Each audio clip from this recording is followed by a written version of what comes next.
From my very first conference in the Pagoda Ballroom in Perth, Western Australia, it's been my dream to be able to plant a couple into the harvest field, into the mission field. In 2014, we planted Pat and Kathy Edwards, a local couple from our local congregation here, into Hangzhou, China. They've built, they've come back again. This is their mission debrief. And I pray that God would stir your heart concerning your involvement in the mission enterprise. Hello and welcome. In September 2014, the New South Wales Fellowship and the Parramatta Church launched Pastor Pat and Kathy into Hangzhou, China. Pastor Pat and Kathy had pioneered the church in Blacktown for the past 19 years, but in that conference felt the call of God to go into China. Tonight, we want to look at all that God did in and through their time there, and the aim of tonight is to inspire missionaries to go and answer the call of God.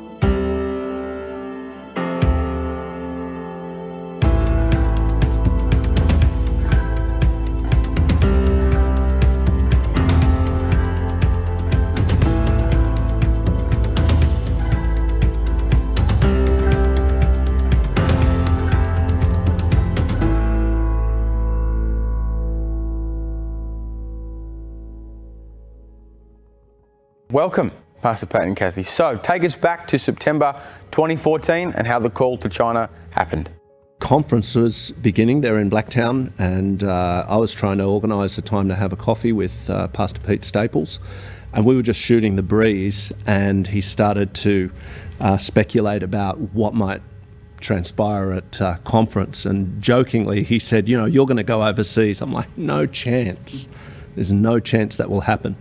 The music fired up for the song service, and I made my way back in front of the stage to walk back to my seat, and God just whacked me. It was just like, why not? It was like, why not what? Why not you? Really? And he just shook my world, and by the time I got back to my seat, Kathy's sitting there, and I said, what about going to China? What if God calls us to China? It's like she knew totally that it was going to happen. You knew before? Well, 6 weeks before, we'd been to dinner after a rally with Pastor Corey and Sharon, and he just said, Pastor Walsh wants to send someone overseas. You could do it. You could be the couple that go. And Pat's like, well, I'd have to hear from God. And God said to me, yep, I want you to go. And so for the next 6 weeks, I was processing that and thinking, what about this? What about that? And talking to the children, what if we were to go? What if we were to go? Every time we saw Pastor Corey, he'd be saying, you guys. And Pat's like, nah, you know, God have to speak to me.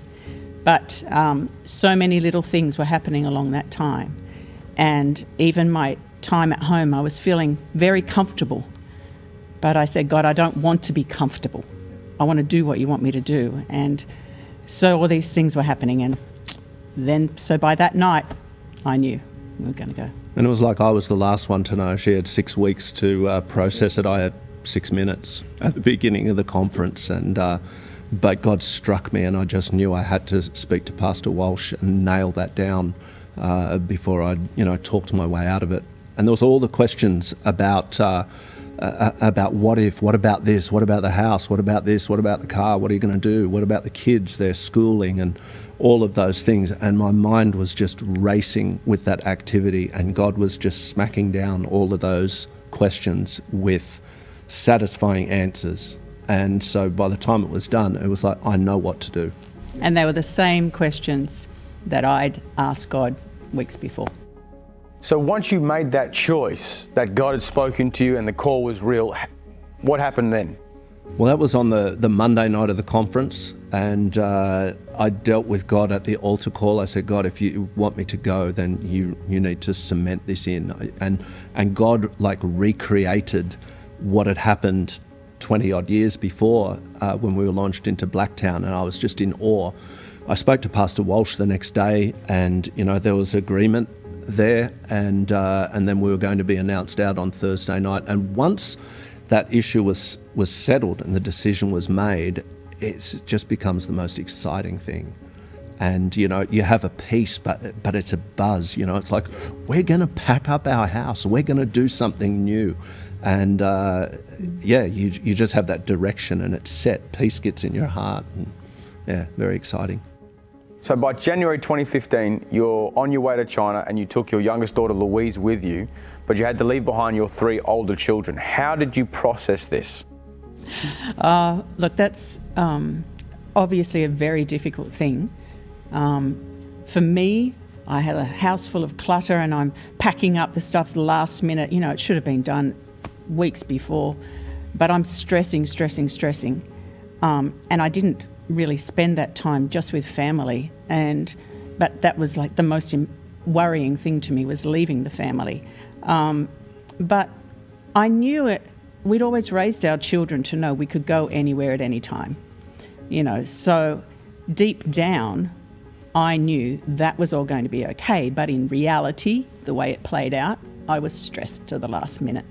And then, you know, I really only spent a little bit of time with the children I was leaving behind, because I was worrying about the one I was taking away and her leaving her friends and stuff. So there was a lot of things that went on that were difficult, but we knew God had called us. I knew God would look after the children. So that was a difficult thing, the actual leaving. And the other thing was I was about to have grandchildren.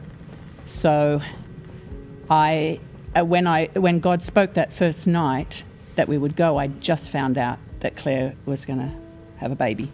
And so my whole dreams had been to be present at maybe the birth or to help out with grandchildren. And I had to totally take those dreams and just take them away and say, God, you knew. Yeah. You knew. And I had to lay them down straight away. I couldn't worry. I couldn't hold on to that. I couldn't do anything. I knew I had to just put it down immediately. And it was the same even when Louise left us 2 years later and we were empty nesters. It was exactly the same thing I had to do. I cried that day, but I had to take hold of those thoughts. Video calls, of course, make it easier. Hudson Taylor never had Skype. Can't imagine what it would have been like. But you still feel the distance. Yeah. You still sense that, you know, when something's going on with your family back home, you can't just reach out. You can't give a hug. But as Kathy said, we raised our family to obey the call of God. And so we all, you know, I guess, swallowed hard and knew that this was God. So it's difficult to summarise 6.5 years into a short interview, but can you tell us what are some of the highlights and the God moments you experienced in China? For me, the highlights are obviously to do with people and you know, people getting saved. But there was lots of little things in our English corner. You know, we would bring a Bible out. There was times where, you know, you would show someone a Bible or you put a Bible in their hands and you'd see them pouring through it, and, you know, you find out they've never seen a Bible before. You know, or they say, oh, I've heard about Christianity, but I've never, you know, had it explained to me. And so just, I guess, the sense that you're having an impact in people's lives from a very raw beginning for a lot of them. And you know, seeing the lights come on for some of them, and then beyond that, when they take the step of getting saved, and watching them grow, that's just a precious thing. And someone had said to me that they need to see good marriages in China specifically, and so I took that on as something that was an easier thing to think about. You know, like, bring them into my home, cook for them, have them around, love them, care for them in that mothering sense, and let them see a good family, because many of them have left their families, or divorce rates are high, you know, difficult things. And so then to see them love to be in my place, feel at home, to call me Mum Kathy. They were just precious to have people who are now, you feel like they are family, and they have seen a couple who, you know, are together after 34 years, you know, and love each other and love our children. They know how we love our children as well, and they saw our children when they came over, how they related to us. And many people don't have that there. Yeah, I think, you know, sometimes in like a conference report, you know, we have highlights of outstanding miracles, and they're always very exciting. We didn't see a lot of that, like healings, and things like that. It was more just that sense of people getting a revelation or those sort of things. But in terms of faith and knowing God was with you, it was very much an everyday thing. There's like everything you do, you start to realize it's by faith, because you don't know how to do it and you need God. And you get in a taxi, you're given an address that's written in Chinese on your mobile phone, you show it to the taxi driver, you use your best couple of words in Chinese to say, do you know this place? And he kind of goes, yeah, and then you drive. And you don't know where you're going to go or what it looks like when you get out, and things work. So like everyday life was just this very exciting journey of faith, like finding out how to do basic, simple things, and you just need God. When we started there, I was like, how am I going to meet people? And I just went to the university and started saying hello to see if anyone answered in English.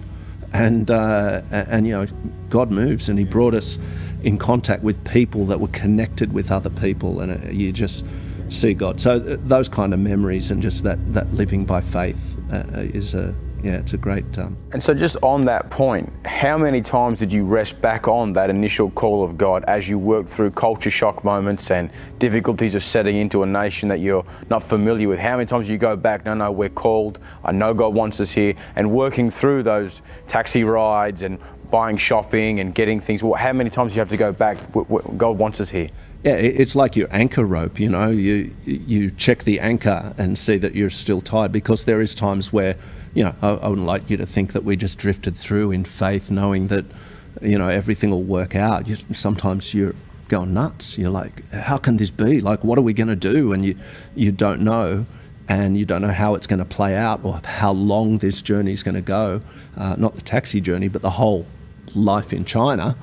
And what you've got to hold on to is that one steady thing, that God called us here and we don't have all the answers and we're not the experts, but God has called us. And so, that's your bedrock. That's your, the anchor's still there. After 6.5 years of being missionaries, you're at a service and it becomes very apparent that your time there is ending. How did that all play out?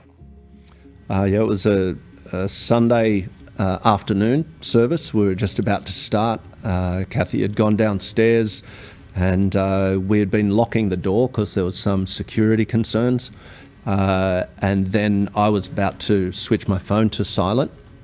And I looked at my phone, and when I looked back up, the room was filled with police, uniformed and plainclothes, and security guards, and they're holding phones up to video, and they're starting to get people separated and everything, and everything just went slow motion. Wow. And it was like, it's that day. Because while that was very confronting, it wasn't surprising. We kind of knew that it could happen any time, but there was like, they had come with a large number of people. I think they were suspecting a much bigger group than what we were at the time, and they just came in and filled the room, started separating people and photographing everything. We had song service ready to go, so all of our best ideas about being discreet and plan B and what if the police come, that just all went out the window. But one of the big security issues there is we knew that would sort of be the end for us in China, but you don't want it to be the end for our whole fellowship. So, you want to have your phone fairly clear of anything that will incriminate any other missionaries or any other Christians around. So you want to sort of contain it to it's just what they get here today is all it's going to be. And so, I had my phone in my hand and I'm thinking, I've got phone messages on WhatsApp and, what do I do? Phone in the pocket, I don't want them to see it. And while I thought about that, I knew WhatsApp was going to be the problem for me, that there was contacts and conversations in there. And I put my thumb on the WhatsApp icon and thought, what am I going to do? And I discovered that when you hold the icon down, it's got to uninstall up in the top corner. I was like, thank you, Jesus. And I just slid my finger up and uninstalled that. And I thought, good, that's done for me. But for Kathy, it was a little bit of a bigger issue. Well, I turned around and the room started filling, and it was with police. And it was a very surreal moment, slow motion kind of moment, as then I look over and see my phone on a chair. And I quietly walk to the chair and get my phone. Then it's, what do I do with the phone? Put it in my pocket or the bag? I put it in my pocket. And then I sat down and the shaking began, and I was very nervous at that moment. And the issue with the phone was that it had things on it, that photos and that, and I could never uninstall them. I could never take them off because I had 17,000 photos and 3,000 videos. And knowing this moment could happen sometime, just the week before, I'd cried out to God and said, I cannot do this. I cannot get all my photos off the phone. Too sentimental. The computer was not taking all the photos off, and I couldn't go through them all. I just cried out and said, you're going to have to do something, God, because I cannot let them have my phone and my computer or anything like that. And I'm just going to trust you because you know me, God. I can't do this. But what I also did know was that if ever we were taken into a situation, I trusted God that He said, don't worry about what you'll say or what you'll do. The Holy Spirit will be with you. And so I knew that. But this phone just bothered me. But anyway, at that moment, the police asked me, lovely lady, and she said, so do you have your passport on you? No. Do you have a photo of your passport? No, because I couldn't give her my phone. And then she said, we'll have to take you to the station. I said, okay. So I go downstairs, but by then I had to go to the toilet. It was just really bad. And I said, I have to go to the toilet. She said, I'll come in with you. I said, no. Anyway, I leave my bag out here. And I gave my bag to a suggie. And she said, okay. And I went in. And I was grateful at that time I had the phone in my pocket.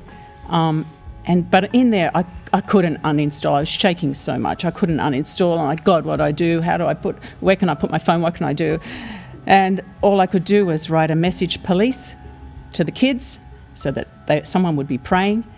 And then I saw a tile that was a jar behind the toilet, always been like that. And I thought maybe I could just drop the phone there because they would look here, maybe not there. So turned my phone down, aeroplane mode, switched it off, pulled the tile out, put it down there, shut the tile. A jar could only go that far, and then said, God, that's it. That's all I can do. And this took a few minutes, and then knocking on the door, like I can't, Anyway, finally I left, I got my bag, and a peace came on me. I knew, if they found it, they found it, but I did everything I could. Yeah. And I went to the station with this lady. How many hours did they interview you for? 5 hours, probably at least. 4 or 5 hours. And they're coming in and out. So by then you've got the exit entry police are behind me, listening, but the people who were questioning me, not sure exactly who they were, but anyway, they were doing the questioning at that time. And it was difficult. And mostly I was saying, ask my husband. But the whole time there, I didn't want to be nervous, shaking, or let them know any of that. And I really had to pray and say, God, help me, even with opening a drink bottle, that I wasn't shaking. And there was a peace. And God gave me a peace. And the lady taking the notes, she's shaking. And anyway, at the end of it all, signed my life away, But then this lady who had originally seen me, gone in the police car with me, had sat behind me, she then had to tell us we had to leave the country. And okay. And then it ended up just being her there and me. And I just looked at her and I said, thank you for being kind. I know you're doing your job, but thank you for being kind. It's really helped me.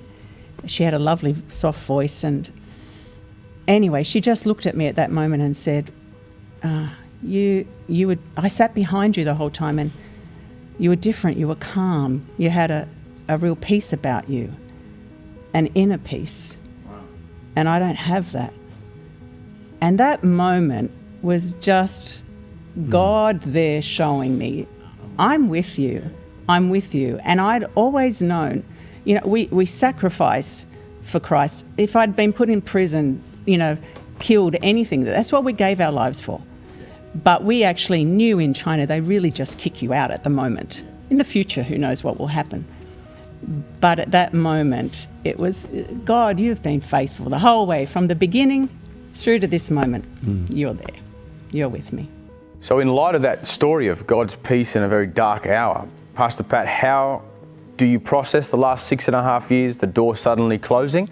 What do you see in the future of the next 5, 10, 15 years of our church in Hangzhou and the Chinese fellowship? Yeah, obviously it was an abrupt end. Like I said, it wasn't unsuspected in that, that could have happened any time during our time in China, but it did come to an unanticipated end and leaves you wondering, well, what was that all about? What was that 6.5 years about? And really, I think, for me, it comes down to answering the call of God, In terms of the results and what happens next, I can't guess the future. I have thoughts about it, I can see some things that will need to happen, but when I look back, the investment that our fellowship has made in China, the Sydney churches, they're giving, they're praying, I understand you can look and say, well, that all came to an end, but it didn't. There is a future. There is, the missionaries have been cleared out of China largely. We still have 3 foreign missionaries there in China, so continue to pray for them. But things are not as they were. And but what has happened during that open period of China, there is couples in cities. There are churches and groups that have hung together. And since we've left, there's been people that were attending church with us that have scattered. But there's also a core of incredibly faithful servants of Jesus Christ who are trying to hold it together in an uncertain time. And I believe God has just placed people in those places all around China. And really it's going to be, in the future, with the way things are going in the geopolitical scene, it's going to be up to the Chinese Christians to stand up, to pastor churches, to hold together in unity. It's going to be up to them. And there are tremendous Chinese pastors that God has raised up across China, and one of the outcomes has been that the Chinese churches, or the Chinese fellowship, has had to become indigenized. We have a Chinese leader taking leadership of the Chinese churches, and so that's the upside. And so we really need to continue to pray for China and for the Christians in China, because in a sense it's like, you're going to have to do it. You're going to have to run with what you've got. And I was so proud, even in our home group here in Parramatta the other night, where in lockdown we had the Zoom meeting, and some of our folks from China zoomed in on that meeting and participated and spoke, and I was so proud of them.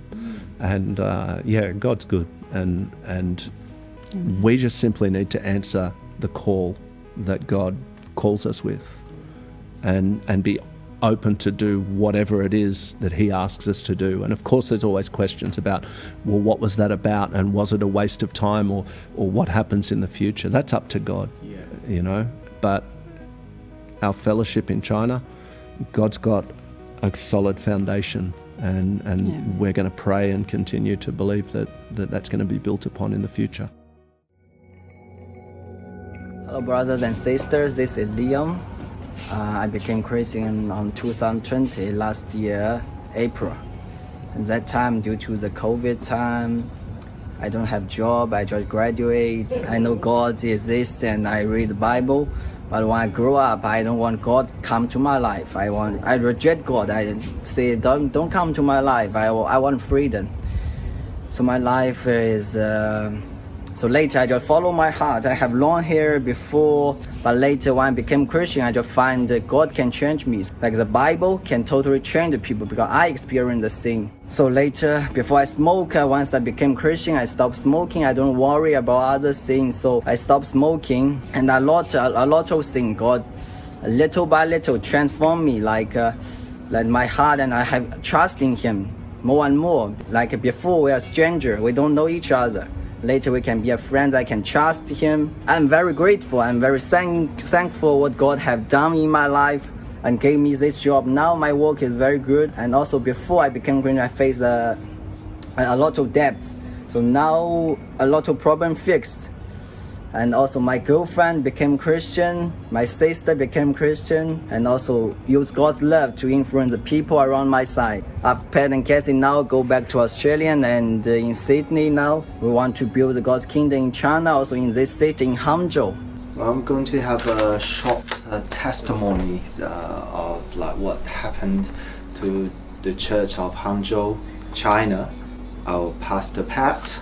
First, I was born in a Baptist church, and all I have ever seen was the Christians' weakness and failures and the coverage of their failure too. I understand, the Christianity is kind of a spiritual drug. Until the most recent time, I unexpectedly began to experience the victories of my own Christian life. And more I realized that my heart was actually changed, and it became more and more similar to our pastor. That was not only me, but also I see the same thing happen to other Christians, my brothers and sisters too. I think if God can change me, He can change other people's too. And well, that is not going to happen without the sacrifice of our pastor and his family, and the church supported him behind. Well, of course I have to say thank you. That's all for all of these, and thanks God. And that's all. Thank you very much. Hi everyone, I'm Usagi from Hangzhou Church, and I'm glad to be here to share my testimony with you guys tonight. Frankly speaking, I didn't have so many feelings, or I felt really excited at the moment when I got saved. It's just a little voice. It's after Pat's preach and after Pat did the altar call, it's just a little voice in my heart say, oh, I want to become a Christian. Oh, I want to know more about that. And I raised up my hand. And at that point, I even didn't know what become a Christian mean. And then day by day, and I started to attend the church regularly. And it's my privilege to be able to get involved into different revival events, and then being able to listen to different people's testimony, how God, just worked in their life and what God has done to their life. And then by the grace of God, and then life is getting better, and I just got married and then have a really cute baby, my firstborn baby. And then I even got a super, just a job. For me, it's like you can't imagine that you could get such a part-time job in China, and everything looks perfect. And then dang, just one day just a bunch of policemen came into our building, and then everything has changed again. In the beginning, I was super frustrated. I just can't stop asking God, why has to be like this? Even though I know that Pat and Kathy, one day they had to go back to Australia, but I just can't stop asking God, why have to be now? When Pat and Kathy, they went back to Australia on that Sunday, Pastor Watch just gave a preaching about this thing happened in our church, and Pastor Watch just said, do you think that such things surprise God? No, God knows exactly what He is doing. And then at that point, I just started to think about and just try to think back all those things that happened in the past of couple years. And then the more I just try to connect those things happen, and the more I can see or clear that why God has to do this. And then I have to say that I had a really big comfort at that moment, because I know that it's true that God knows exactly what He is doing. We are now doing those online meetings and every week, and it's such an encouragement for me that brothers and sisters, they still, keep staying together and encouraging each other together. Yes, after all those things that happen, and then I just want to keep serving God, because I know that God knows exactly what He is doing, and I believe that God will have a perfect plan for me. And I also believe that at the end of this race, of this road, that we will have a final or eternal victory in our life. That's all. God bless you. Thank you. So there you have it. There's fruit to your account. We have accomplished what we set out to do there in China. In God closing that door, God has opened many other opportunities in the world. We have conference coming up in just a few short months. I have no doubt that God is speaking to couples through this message, through this video, and by the Holy Ghost. God's challenging couples. We're not lacking for open doors. We're not lacking for opportunity. We don't even lack for resources.